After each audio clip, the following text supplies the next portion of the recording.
아무도 절 용서하지 않을 거예요. 절대요. 그들을 탓하진 않아요. 저라도 절 용서 못할 테니까요.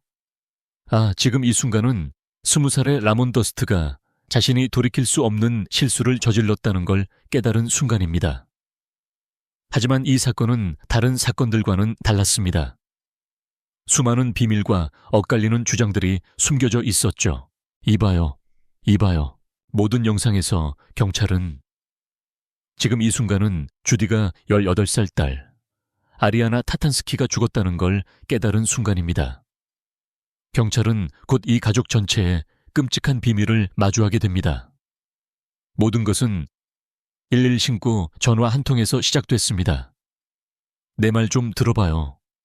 무슨 일이에요? 모르겠어요. 내 말 들으라고요. 제 잘못이 아니에요. 그러니까 제 잘못이 아니란 걸 안다고요. 전 화가 났었어요. 제가 어떻게 한 거죠? 전 괜찮아요. 무슨 일이 벌어지고 있는지 이해할 수가 없어요. 하지만 간단히 해결될 것 같았던 이 사건은 헤르난도 카운티 최대의 미스터리가 되었습니다. 울고 싶어요. 어머니와 아버지 그리고 남자친구까지 모두가 용의선상에 올랐습니다. 안아주고 싶어요. 남자답게요. 전 그럴 자격이 없지만요. 하지만 단서들이 나타나기 전까지 아리아나를 위한 정의는 요원해 보였습니다. 2003년 7월 28일에 태어난 아리아나 알렉산더 타탄스키는 플로리다 스프링힐에서 부모님인 에디와 주디 밑에서 자랐습니다. 6년 후 둘째 딸 이사벨라가 태어나면서 이들의 행복한 작은 가족은 완성되었죠. 아리아나는 성장하면서 듬직한 언니로서의 역할을 진지하게 받아들였습니다. 아리아나와 이사벨라는 가까운 사이를 유지하며 항상 서로를 살폈습니다. 아리아나는 학창시절 학군 사관 후보생 ROTC 훈련을 수료했습니다. 고등학교 졸업 자격뿐만 아니라 아리아나는 졸업 몇 달 전 첫 진지한 연애를 시작하기도 했습니다. 친구의 소개로 아리아나는 플로리다 출신의 전기기술자 수습생인 20살 라몬 더스트를 만났습니다. 그리고 두 사람은 연인이 되었습니다. 졸업 후 아리아나는 장의사가 되는 것에 관심이 있었습니다. 그녀는 하비로비에서 아르바이트를 시작하고 운전면허를 취득하며 어른이 되기 위한 첫발을 내디뎠습니다. 아리아나는 2012년 1월 온라인 대학 수업에 등록할 계획도 세웠죠. 하지만 그 꿈들은 곧 무참히 잘려나가고 맙니다. 2021년 크리스마스 이브, 타탄스키 가족은 연휴를 축하하기 위해 플로리다에 있는 조부모님 댁에서 열리는 대가족 모임에 모두 초대받았습니다. 라몬도 아리아나와 그녀의 가족과 함께 즐거운 밤을 보냈죠. 꽤나 즐거운 저녁 식사를 마친 후 그들은 자정쯤 스프링힐에 있는 집으로 돌아왔습니다. 라몬은 그날 밤 거실 소파에서 자고 갈 계획이었습니다. 지친 에디와 주디는 침실로 들어갔습니다.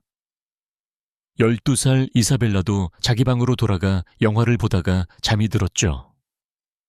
아리아나와 라몬은 잠자리에 들기 전 좀 더 시간을 보내고 싶어 그녀의 방으로 올라가 이야기를 나눴습니다.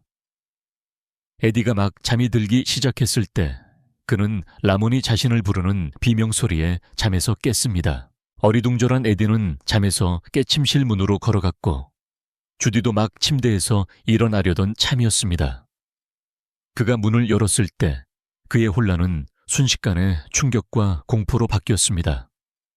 아리아나의 방문 바로 앞에 피투성이가 된 라몬이 서 있었습니다.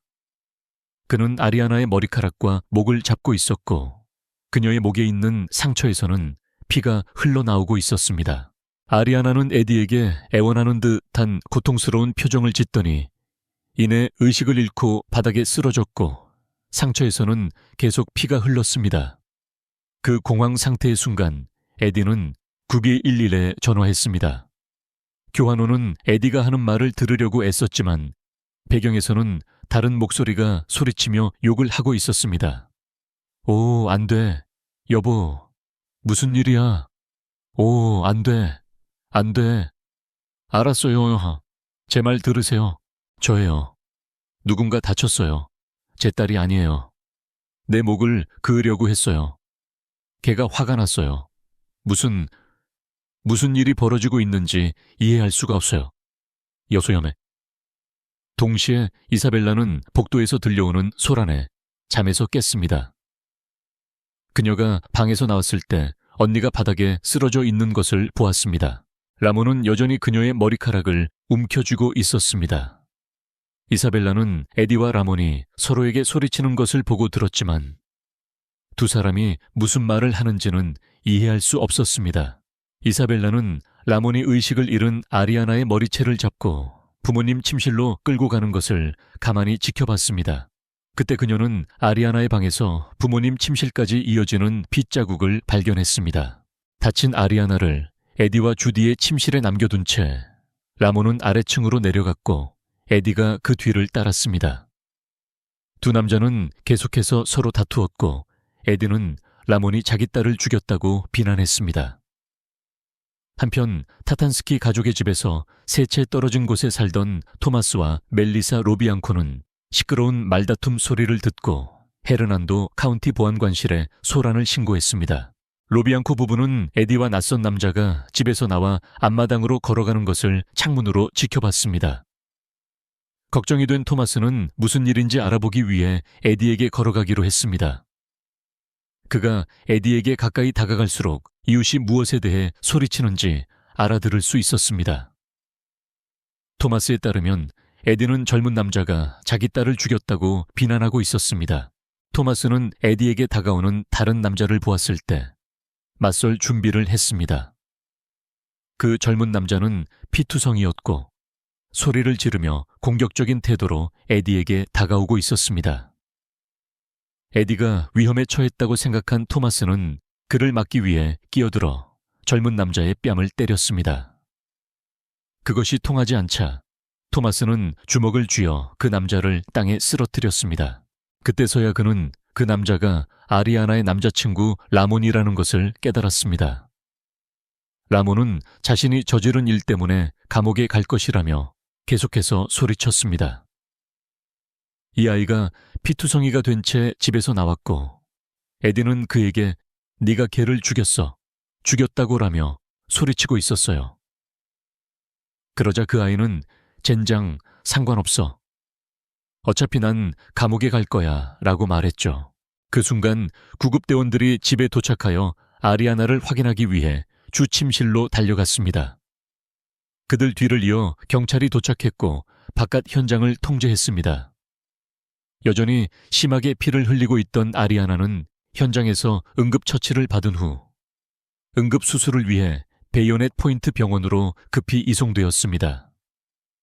에디와 라몬이 계속해서 서로에게 소리치면서 현장은 혼란스러웠습니다. 경찰은 에디에게 총을 겨눠 무릎을 꿇게 했고 그는 결국 순응하며 체포에 응했습니다.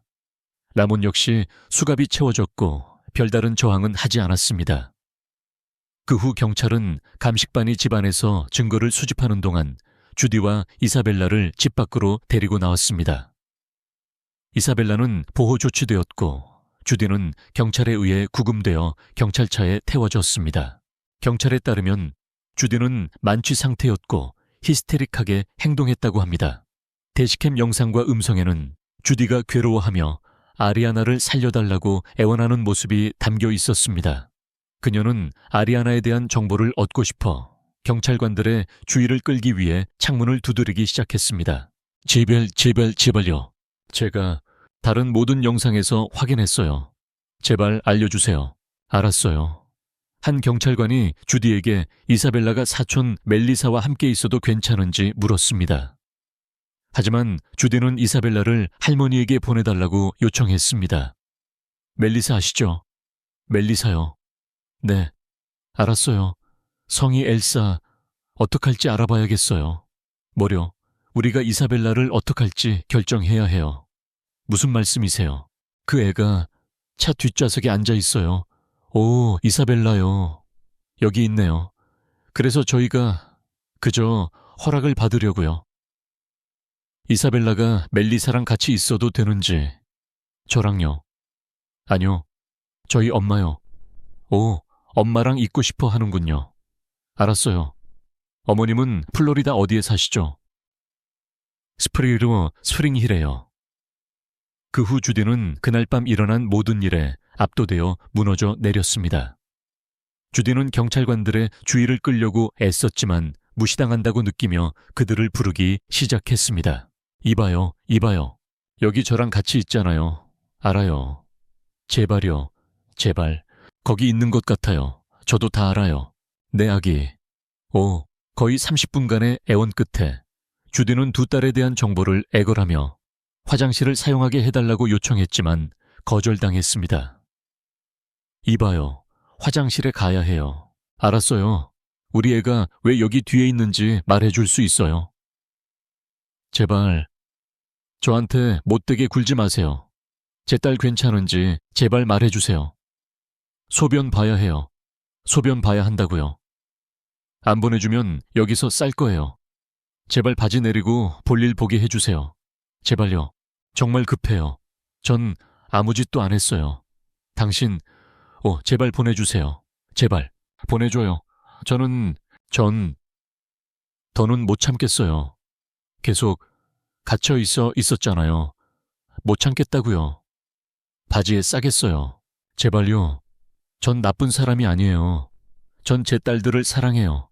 전 정말 담당 경찰관은 계속해서 주디에게 더 이상의 정보를 제공할 수 없으며 무슨 일이 일어났는지 불확실하다고 알렸습니다. 주디는 아리아나의 부상에 대해 혼란스러움을 표현하며 그날 밤 무슨 일이 있었는지 전혀 몰랐다고 말했습니다. 제 휴대폰 어디 있어요? 모르겠어요. 집 안에 있어요. 제발 문자 좀 보내게 해주세요. 집 안에는 들어갈 수 없습니다. 환상에. 무슨 말씀이세요? 범죄 현장이요? 범죄 현장입니다. 어떻게요? 저도 모릅니다. 당신이 말해줘야죠. 어떻게 다친 거예요? 어떻게 다쳤냐고요? 무슨 일이 있었는지 모르겠어요. 정말로 무슨 일이 있었는지 모르겠다고요. 몰라요. 저한테 말씀하셨잖아요. 당신이 말했잖아요. 모르신다고요. 모르겠어요. 저희 부모님이 여기 계신가요? 제발 전화 좀 하게 해주세요. 휴대폰이 집안에 있으면 가져다 드릴 수 없습니다. 그럼 당신 전화로 걸게 해주세요. 제발. 경찰관은 결국 주디에게 아리아나가 칼에 찔렸으며 이제 형사수사 사건이 되었다고 말했습니다.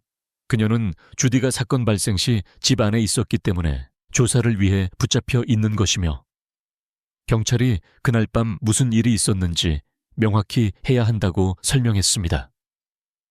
50분이 넘도록 주디는 혼란스러워했음에도 불구하고 무시당했고 경찰관들이 집에서 증거를 수집하는 동안 아무런 정보도 얻지 못했습니다. 별도의 경찰차 안에서 라몬 역시 수사팀이 집 안에서 증거를 계속 찾는 동안 구금되어 있었습니다. 아무에게도 집에 찾아오거나 이름을 당신한테요. 어떻게 당신이 방금 좀 실랑이가 있었어요. 미칠 것 같아요.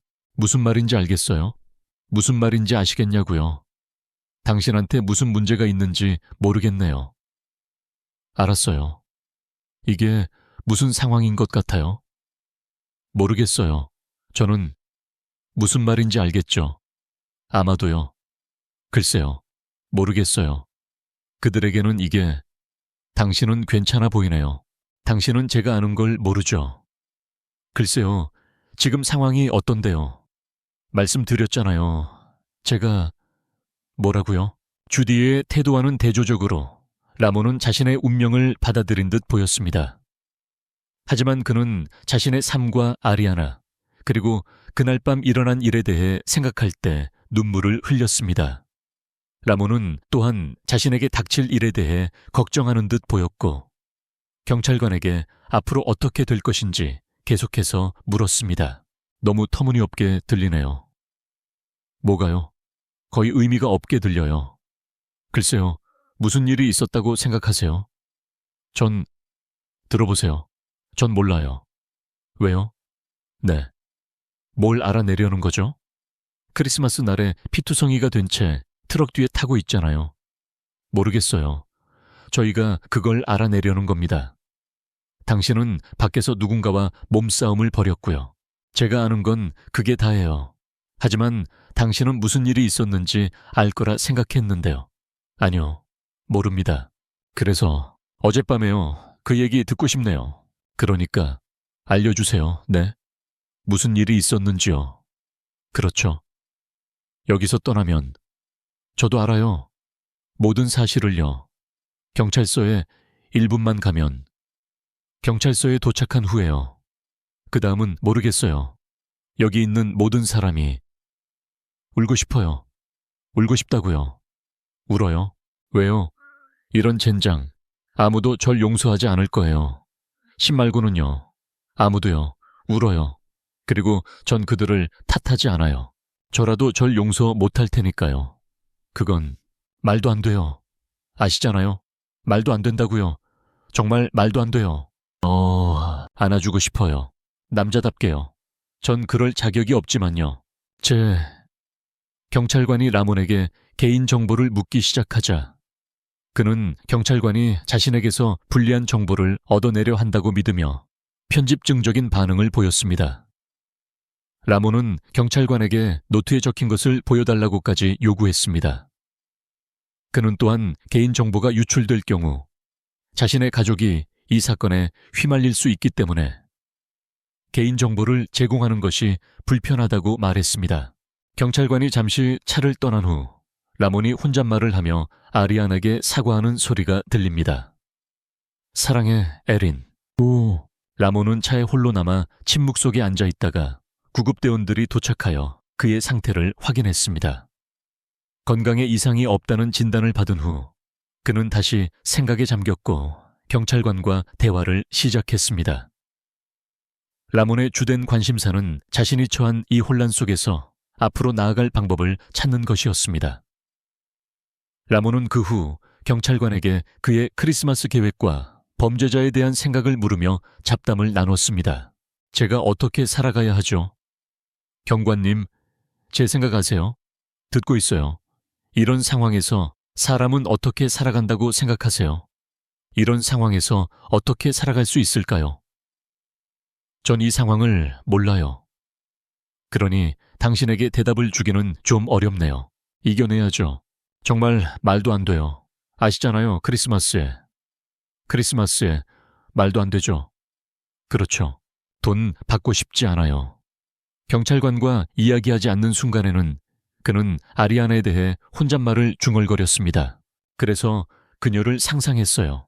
그녀는 제 인생이었어요. 날 봐요. 세상의 모든 것이에요. 세상의 모든 증오가 당신에게 쏟아질 거예요. 영상 내내 라몬은 깊은 생각에 잠기고 자신이 저지른 일에 대해 죄책감을 느끼는 순간들을 보였습니다. 하지만 그는 경찰관에게 너무 많은 것을 드러내는 것을 경계하는 듯 보였습니다. 대화는 경찰관이 라몬을 경찰서로 이송하여 신문하라는 지시를 받은 후에 끝났습니다. 신문실에 홀로 남겨진 라몬은 조용히 앉아 테이블에 머리를 기댔습니다. 다음에 일어난 일은 그야말로 충격적이었습니다. 약 7분 후 한 경찰관이 방에 들어와 그가 기소되지 않을 것이라고 알렸습니다. 그는 그 소식에 놀란 듯 했고 아리아나에 대해 물었습니다. 수갑 풀어줄게요. 자, 들어요. 여기서 나가게 해줄 겁니다. 사건을 좀 더 자세히 조사해 봤는데 당신을 아무 혐의로도 기소하지 않을 겁니다. 왜죠? 지금 당장은 어떤 혐의로도 기소하지 않을 거예요. 알았죠? 좀 더 지켜보고 몇 가지 사항들이 제자리에 있는지 확인할 겁니다. 그러니 여기서 나가게 될 거예요. 하지만 물어볼 게 있어요. 당신에게 일어난 일에 대해 사진을 찍어도 괜찮을까요? 무슨 일이 있었는지 모르니까. 당신이 어떤 일의 피해자일 수도 있으니 그 증거도 확보하고 싶어서요. 그러니 괜찮다면 당신의 부상이나 다친 부분에 대한 사진을 찍어도 될까요? 네. 하지만 아리아나에 대해 아는 거 있으세요? 제가 알기로는 아직 수술 중이에요. 계속 수술하고 있어요. 지금 몇 시죠? 7시 30분이요. 아니, 7시 35분이네요. 수술이 길어져서 무서운 건 알지만 모든 걸 제대로 하기 위해 시간을 들이는 거니까요. 그래서 때로는 시간이 꽤 오래 걸리기도 해요. 그럼 아직 괜찮은 건가요? 아직 수술 중이고 그 이상은 아무것도 모릅니다. 경찰관은 이어서 라몬이 사진 촬영과 법의학적 증거 검사를 받은 후 석방될 것이라고 설명했습니다.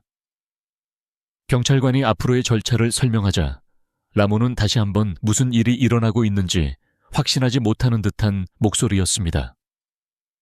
네, 지금 당장은 기소되지 않을 겁니다.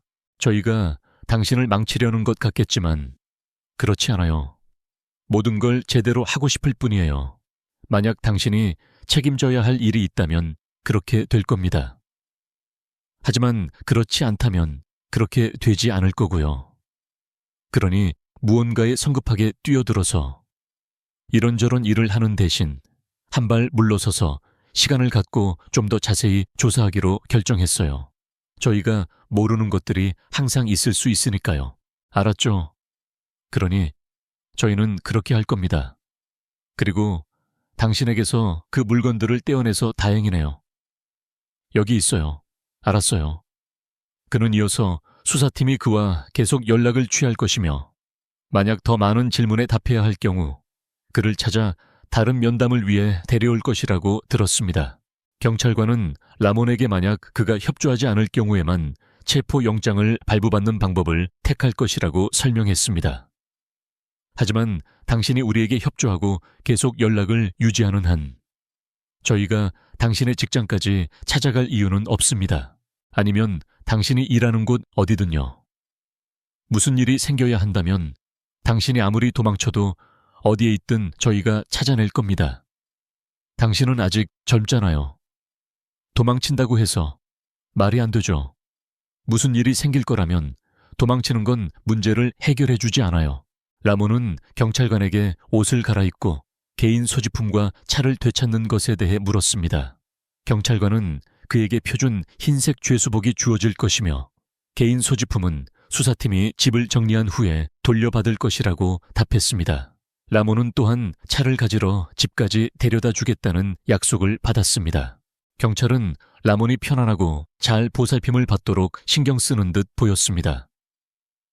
라몬은 아리아나의 회복에 대한 정보를 얻을 수 있는지 물었습니다. 이에 경찰관은 가족만이 병원에서 그녀를 볼 수 있으며 그들이 라몬에게 그 정보를 알려주기를 원하지 않을 가능성이 높다고 말했습니다. 대화는 라몬이 어떤 혐의로 기소될 수 있는지에 대한 주제로 돌아갔고 그가 피해자와 관계가 있었기 때문에 가정폭력의 범주에 속한다고 들었습니다. 경찰관은 다시 한번 라몬에게 그에게 어떤 혐의도 씌우려는 것이 아니며 그들이 원하는 것은 오직 사건의 진실을 밝히는 것뿐이라고 말했습니다. 라몬에 대한 조사를 마친 후 그는 경찰관들이 그의 석방을 준비하는 동안 방에 홀로 남겨졌습니다. 침묵 속에 앉아있던 라몬이 기적을 바라는 소리가 들립니다. 아침이네요. 베를린에서 온 우리는 아껴줘요. 이 아주 무작위적인 그냥 영국의 대부분 경찰관이 돌아와 그가 차와 소지품을 찾을 수 있도록 차가 있는 곳까지 데려다 줄 것이라고 말했을 때 라몬은 다시 한번 아리안에 대해 물었습니다. 언제쯤 알 수 있을까요? 2시간 전쯤 들었는데 수술은 끝났다고 해요. 네, 아직 수술 중이었지만 그들이 이야기하고 있었어요. 누가요? 외과 의사들이요. 글쎄요, 이 밤이 처음 시작되었을 때 우리는 그녀가 죽을 거라고 생각했어요. 상황이요. 네, 글쎄요. 기적과 의학 덕분이죠. 알았어요. 그들은 많은 것을 할 수 있어요. 희망적이라고 말하고 있었어요. 네, 그들이 희망적이라고. 제가 그들과 직접 이야기한 건 아니에요. 제가 아는 건 수술이 잘 끝났고 그들이 봉합하고 있었다는 것뿐이에요. 무슨 말인지 알겠죠? 하지만 이상한 혈전이 떠다니다가 잘못된 곳을 막아서 내일 아침이나 지금부터 2시간 후에 상황이 나빠질 수도 있어요. 무슨 말인지 알죠? 그러니 수술은 잘 끝났다는 것. 그게 제가 말해줄 수 있는 전부예요. 무슨 말인지 알겠죠? 너무 너무 희망을 갖지는 말라는 거예요. 저도 희망을 갖고 싶지만 동시에 현실주의자이기도 하니까요. 그는 그 후 집으로 다시 이송되었고 추가 조사가 있을 때까지 할머니 집으로 돌아가는 것이 허락되었습니다. 라몬은 결국 아리아나가 살아남을지도 모른다고 확신했습니다. 하지만 그도 다른 누구도 그들의 희망이 곧 꺼져버릴 것이라는 사실을 전혀 몰랐습니다. 병원 외상 전문의들의 영웅적인 노력에도 불구하고 아리아나는 첫 수술 후 합병증으로 인해 생명유지장치에 의지하게 되었습니다. 좋지 않은 예후에 그녀의 부모는 결국 생명유지장치를 떼기로 결정했습니다. 2021년 12월 26일 아침, 육지구 검시관 웨인 커즈 박사가 아리아나의 부검을 실시했습니다. 그는 보고서에서 아리아나의 사인이 목에 치명적인 자상이라고 결론 내렸습니다. 그는 상처가 다른 사람에 의해 입혀진 것이라며 그녀의 죽음을 살인으로 판정했습니다. 아리아나는 2021년 12월 30일 플로리다 스프링힐스에 안장되었습니다. 하지만 타탄스키 가족의 절망적인 여정은 이제 막 시작에 불과했습니다. 검시관이 아리아나의 죽음을 살인으로 판정했지만 지금까지의 수사에 따르면 공식적인 용의자는 없었습니다. 사건 당일 밤을 돌이켜보면 라몬은 미란다 원칙을 고집받거나 아리아나의 죽음에 대한 그의 연루에 대해 신문을 받은 적이 없었습니다. 대신 그는 경찰서에서 조사를 받는 동안 피해자로 대우받았습니다. 경찰 구금에서 풀려난 이후 라몬이 변호사를 선임하면서 상황은 더욱 복잡해졌고 그는 아리아나의 살인 혐의에 대한 수사에 더는 협조하지 않겠다며 입을 닫아버렸습니다. 당시 에디와 주디가 받은 유일한 정보는 아리아나의 사건이 기소 여부를 결정하기 위해 주 검찰청으로 넘겨져 검토 중이라는 것이었습니다. 그 후 1년 반 동안 타탄스키 가족은 아리아나의 죽음에 대한 기소 소식을 애타게 기다렸습니다. 그들이 형사들과 보안관실 관계자들에게 사건 진행 상황을 문의할 때마다 그들은 같은 대답을 들었습니다. 주 검찰이 여전히 사건을 검토 중이라는 것이었죠. 그동안 그들은 아리아나의 삶을 기리며 그녀의 20번째 생일이 되었을 날을 기념하기 위해 특별한 추모식을 열었습니다. 2003년 7월 28일 아리아나 타탄스키는 금요일에 수십 번째 생일을 맞았을 것입니다. 하지만 대신 그녀의 가족은 무력감을 느낀다고 말합니다. 그들은 딸의 기억을 살아있게 하기 위해 등불을 날렸습니다. 매년 우리는 그녀를 위해 무언가를 할 거예요. 그녀는 그럴 자격이 있으니까요. 하지만 짧지만 아름다웠던 삶에 대한 그들의 축하는 달갑지 않은 소식으로 얼룩졌습니다. 2023년 8월 16일 피터 마리노 주 검사부는 헤르난도 카운티 보안관실에 아리아나 사건에 대한 공식적인 조사 결과를 상세히 기술한 서한을 보냈습니다. 타탄스키 가족은 주 정부가 아리아나의 죽음에 대해 기소하지 않기로 결정했다는 통보를 받았습니다. 그들은 또한 사건이 공식적으로 종결될 것이라는 통보를 받았습니다. 하지만 만약 누군가가 사건에 새로운 빛을 비출 수 있는 새로운 증거를 가지고 나타날 경우 사건은 재수사를 위해 다시 열릴 것이었습니다. 보안관실 또한 아리아나의 죽음과 그에 따른 수사에 대한 성명을 발표했습니다. 그들은 플로리다 법에 따라 과실 행위로 인한 사망은 범죄 의도, 맨스 레아 없이는 개인을 형사범죄로 기소하는 데 사용될 수 없다고 밝혔습니다. 간단히 말해 범죄 의도가 없다는 것은 수사 내내 형사들이 살해 의도가 있었음을 시사하는 증거를 찾지 못했으며 용의자가 어떤 잘못을 저질렀다는 인식도 없었다는 것을 의미합니다. 그들은 자신들의 수사가 철저했으며 자신들이 아는 한 사건의 모든 측면을 다루었다고 변호했습니다. 이러한 결과는 타탄스키 가족과 스프링힐 지역 사회 내에서 큰 반발을 일으켰습니다. 적절한 조사가 이루어졌는지에 대한 의문이 제기되었습니다. 수사 과정에서 몇 가지 중요한 사실들이 간과되었습니다. 수사관이 라몬의 지갑을 돌려준 것, 아리아나의 침실에서 발견된 2개의 칼이 제대로 검사되지 않은 것, 라몬의 피 묻은 손자국이 있는 침대 시트를 증거로 수집하지 않은 것 등이 포함됩니다. 형사사법 분야에 종사하는 사람들의 관심을 끌면서 형사수사 분야의 전문가들이 이 사건을 조사했습니다. 가장 주목할 만한 인물은 은퇴한 뉴욕 형사 존 베자와 전직 경찰관에서 플로리다 걸프 코스트 대학의 법의학 및 형사사법 교수가 된 데이비드 토마스 박사였습니다. 베자는 공개된 대시캠 영상을 집중적으로 분석하며 라몬이 아무것도 질문받지 않은 상태에서 사실상 여러 차례 죄를 인정했다고 말했습니다.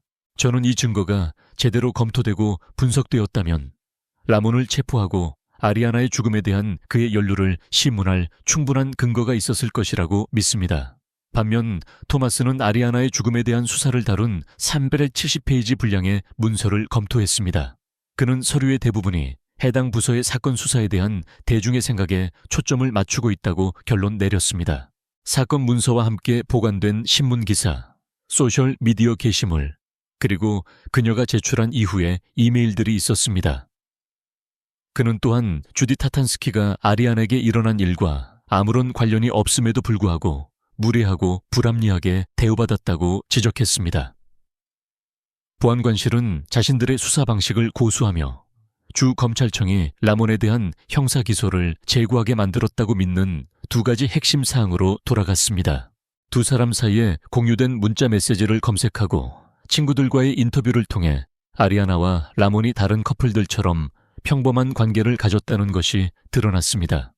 그들에게도 우여곡절은 있었지만 그 운명적인 밤 이전에 두 사람 사이에 어떠한 신체적 다툼의 증거도 없었습니다. 초기 수사 중에 발견된 또 다른 사실은 아리아나의 예술 작품이었습니다. 그녀는 매우 재능 있는 예술가였지만 그녀의 그림은 어둡고 종종 병적인 이미지를 묘사했습니다. 그녀가 죽기 불과 15개월 전에 완성한 한 그림에서 아리아나는 자해로 칼에 찔린 후 목에서 피를 흘리는 젊은 여성을 그렸습니다. 아리아나가 우울했고 자신의 예술을 통해 삶을 끝내고 싶은 욕망을 표현했다는 이 이론은 아리아나가 그런 생각을 한 적이 없으며 항상 섬뜩한 것에 매료되어 있었다고 말한 그녀의 친구들과 가족에 의해 일축되었습니다. 수사관의 이론을 검토하면서 토마스는 아리아나의 작품이 삶을 끝내려는 시도 가능성에 대한 수사 결과를 뒷받침한다는데 동의했을 것이라고 말했습니다. 하지만 검시관이 그것이 살인이라고 강하게 믿었고 입혀진 상처는 오직 다른 사람에 의해서만 야기될 수 있었다는 사실이 그 이론을 완전히 뒤집었습니다. 이러한 전문가들이 의견을 제시했음에도 불구하고 보안관실의 입장은 바뀌지 않았고 사건은 오늘날까지 종결된 상태로 남아 있습니다. 하지만 아리아나의 가족은 아리아나를 위한 정의를 찾는 것을 포기하지 않았습니다. 그들에게 있어 그녀의 때 이른 죽음에 대한 해결책의 부재는 골마가는 상처를 남겼고 그들은 질문에 대한 답을 찾을 때까지 쉬지 않겠다고 다짐했습니다. 저희는 그 방에서 정확히 무슨 일이 있었는지 모릅니다. 하지만 저희 딸이 여기 없다는 것, 그리고 이 아이에 대해 어떠한 혐의도 없다는 건 알고 있습니다. 그들은 소셜미디어를 통해 사건 재수사를 요구하고 정의가 실현되기를 바라는 청원에 서명했습니다. 많은 사람들이 아리아나를 대신하여 목소리를 내기 위해 타탄스키 가족과 함께 했습니다. 아리아나를 알던 사람들은 온라인 포럼을 통해 그녀의 이야기를 알리고 있습니다. 라몬 더스트는 변호사를 구했으며 아리아나가 칼에 찔린 날 밤에 무슨 일이 있었는지에 대해 더 이상 조사를 받지 않았습니다. 많은 사람들이 소셜미디어 플랫폼을 통해 젊은 여성에 대한 폭력이 반복되는 패턴에 대해 우려를 표명했으며 최근 많은 경우 이는 파트너의 손에 의해 발생했습니다. 아리아나와 그녀의 가족을 위한 답을 찾음으로써 그들은 이것이 사법 시스템에 필요한 변화를 일으킬 것이라고 믿었습니다. 아리아나의 사건은 우리 모두가 답을 찾기를 바라는 사건 중 하나로 남아 있습니다. 상당한 범죄 혐의가 있는 것처럼 보이지만 철저한 수사의 부재로 인해 기소되지 않은 것은 모순적입니다. 따라서 오늘 이러한 불가사의한 난제들을 고려하여 여러분께 묻습니다. 누가 아리아나를 살해했다고 생각하십니까? 아래 댓글 섹션에 알려주세요. 그리고 오늘 영상이 흥미로웠다면 M7 크라임 스토리 타임 구독을 고려해 주세요. 좋아요 버튼을 누르고 다른 범죄 애호가들과 저희 영상을 공유해 주세요. 또한 저희가 다루었으면 하는 범죄 이야기가 있다면 아래 댓글 섹션에 메시지를 남겨주세요. 다음 시간까지 안전하게 지내세요.